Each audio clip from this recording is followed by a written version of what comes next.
Peut-on vraiment perdre une guerre sans entendre une seule détonation?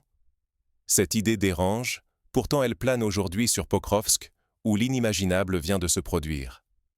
Une grande ville, réputée imprenable, s'est effondrée en quelques heures, non pas sous des bombes, mais dans un silence radio glaçant. Pour bien comprendre la portée de ce phénomène, il faut s'arrêter un instant sur le sens de « perdre » une guerre.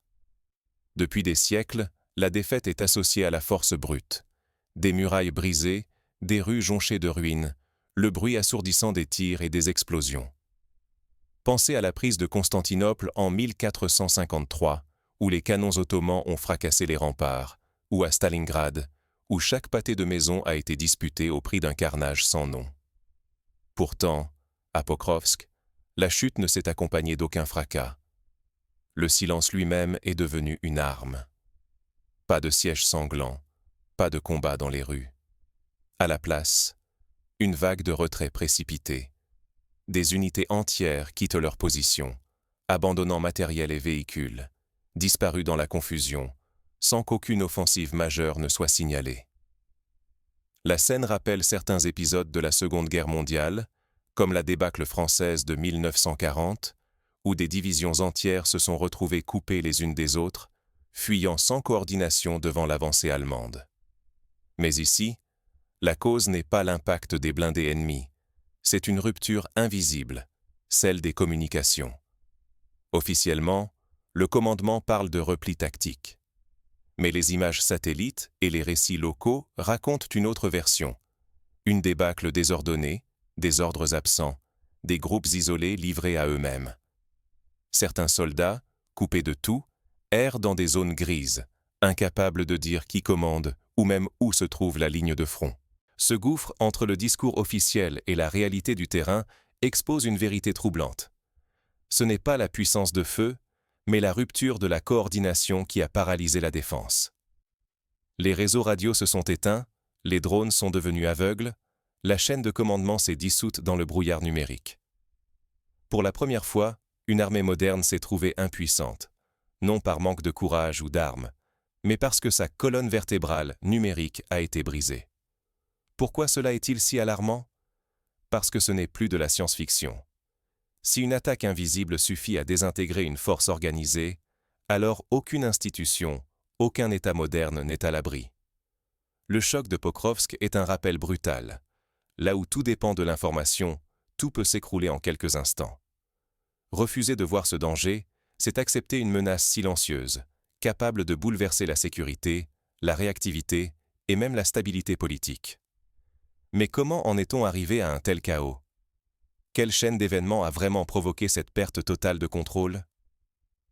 Pour comprendre cette implosion, il faut plonger au cœur des réseaux qui structurent nos armées. Car la véritable offensive n'a pas visé les hommes, mais les signaux qui les relient. Pourquoi Pokrovsk était-elle jugée imprenable?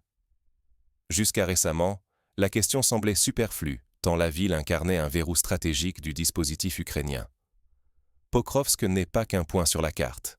Elle commande les routes logistiques essentielles et abrite d'énormes stocks de munitions, de carburant, de blindés. Sa chute signifierait l'effondrement d'un nœud vital. Sans elle, circulation des ordres, des renforts et des ressources sur tout le front Est deviendrait chaotique. Pour l'état-major ukrainien, défendre ce centre n'était pas qu'une priorité, mais un principe gravé dans la doctrine militaire. Chaque détail avait été anticipé pour résister à un assaut frontal. Tranchées, fortifications, champs de mines, batteries d'artillerie couvrant chaque approche. Les lignes de communication étaient doublées, les stocks répartis avec méthode, chaque unité connaissait sa position de repli ou de résistance. Les chefs s'attendaient à des chars, à des frappes aériennes massives, à la tempête du feu et de l'acier, la guerre dans sa forme la plus brutale. Mais personne n'avait imaginé que la première brèche viendrait d'ailleurs, invisible. Prenons un exemple concret.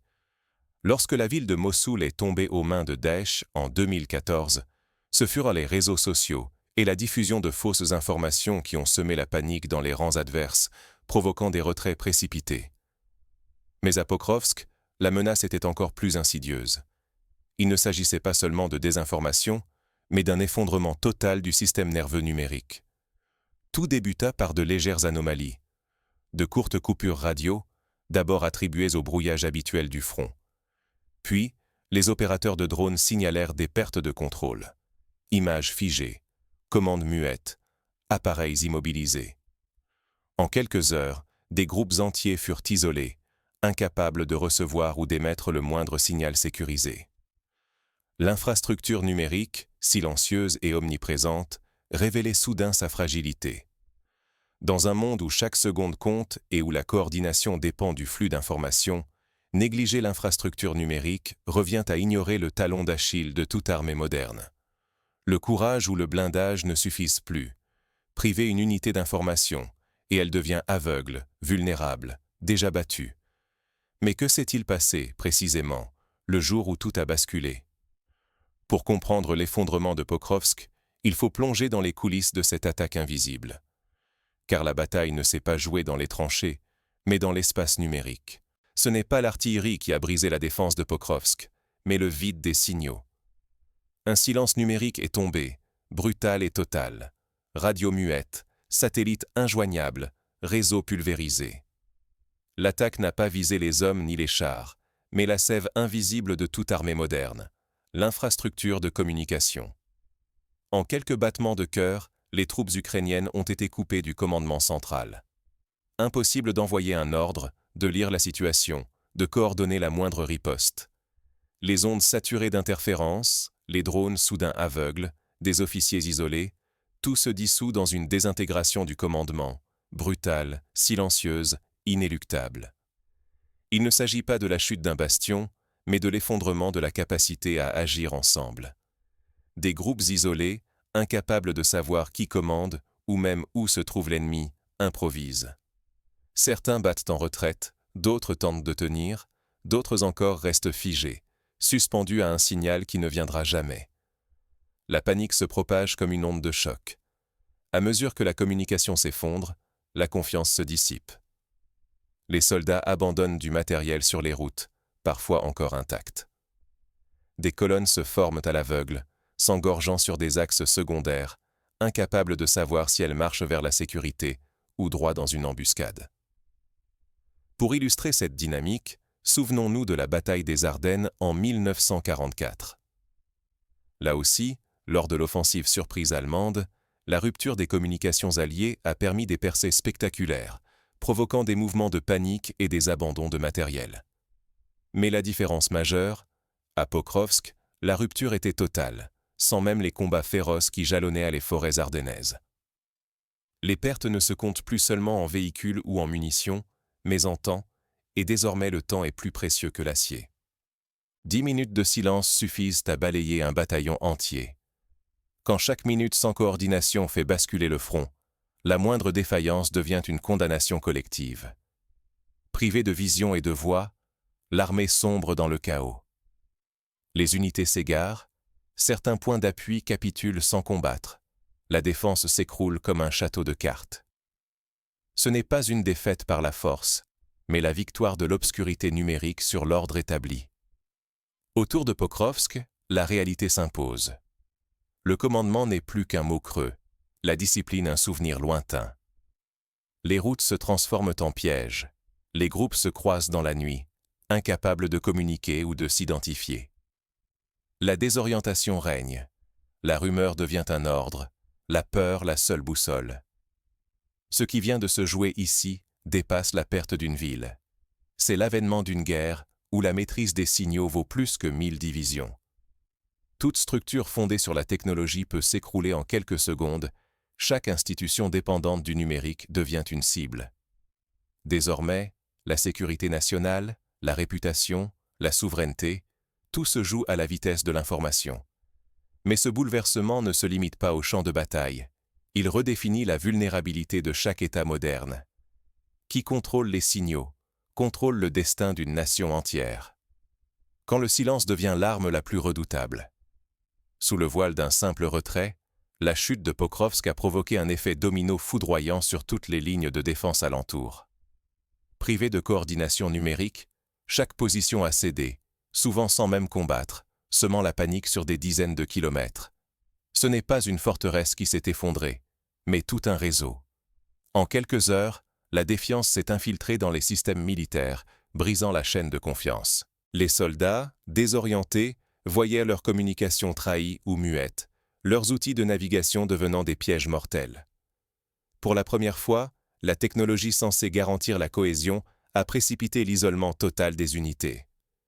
L'onde de choc traverse les états-majors du monde entier. Ce précédent ébranle la foi en la suprématie des infrastructures numériques, jusque-là jugées invulnérables. Chaque commandement doit désormais se demander: sa propre défense peut-elle s'écrouler aussi vite, sans un seul coup tiré, juste par la perte du signal? Le débat s'enflamme. Sommes-nous témoins de la naissance d'une guerre numérique totale? Les stratèges s'opposent. Certains réclament le retour à des méthodes analogiques, d'autres parient tout sur la résilience cybernétique. Mais une évidence s'impose. Le champ de bataille a muté, et le doute s'est installé partout. Un parallèle frappant peut être fait avec la fameuse « guerre électronique » des années 70 pendant la guerre du Yom Kippour. À l'époque, les radars et les brouilleurs avaient déjà démontré l'importance de la domination du spectre électromagnétique. Mais jamais, même alors, la déconnexion n'avait été aussi totale qu'à Pokrovsk. Aujourd'hui, la sophistication des outils de guerre de l'information dépasse toute anticipation. Satellites, réseaux 5G, liaisons cryptées, tout devient vulnérable. Le vrai péril ne s'arrête pas à Pokrovsk. C'est l'ensemble du modèle de sécurité numérique qui chancelle. Ignorer cette leçon, c'est accepter de devenir la prochaine victime d'une offensive invisible, où chaque minute de silence peut signer la défaite. Face à ce choc, il ne s'agit plus de savoir si la prochaine attaque surviendra, mais comment s'y préparer et bâtir une défense qui ne s'effondre pas sous la pression du silence algorithmique. Mais que s'est-il vraiment passé ce jour-là, derrière les écrans noirs et les fréquences mortes? Pour comprendre, il faut remonter au cœur de la nuit où tout a basculé. Est-il encore possible d'éviter demain une défaite numérique? La question paraît abstraite, mais l'exemple de Pokrovsk oblige chaque armée, chaque entreprise, à y répondre d'urgence. Car le désastre n'est pas venu des canons. Il a surgi du silence soudain des réseaux, révélant à quel point l'action dépend désormais de la technologie invisible. Première leçon. Aucun système ne doit s'appuyer sur un canal unique. La vraie redondance des communications, satellites, ondes hertziennes, câbles filaires, doit devenir une règle absolue. Ce principe dépasse le militaire. Chaque institution ou acteur civil lié au numérique est concerné. Prenons l'exemple du blackout de New York en 1965, où l'effondrement d'un seul point du réseau électrique a plongé toute la ville dans le noir. La leçon était déjà là. Une architecture trop centralisée, sans redondance, entraîne des conséquences catastrophiques. Dans l'armée, le risque est démultiplié par la vitesse de la guerre moderne. Mais la technique seule ne suffit plus. Il faut entraîner les équipes à fonctionner sans GPS, ni messagerie, ni cartographie partagée, en simulant des coupures totales. Agir dans l'incertitude et avec des moyens dégradés redevient une compétence stratégique.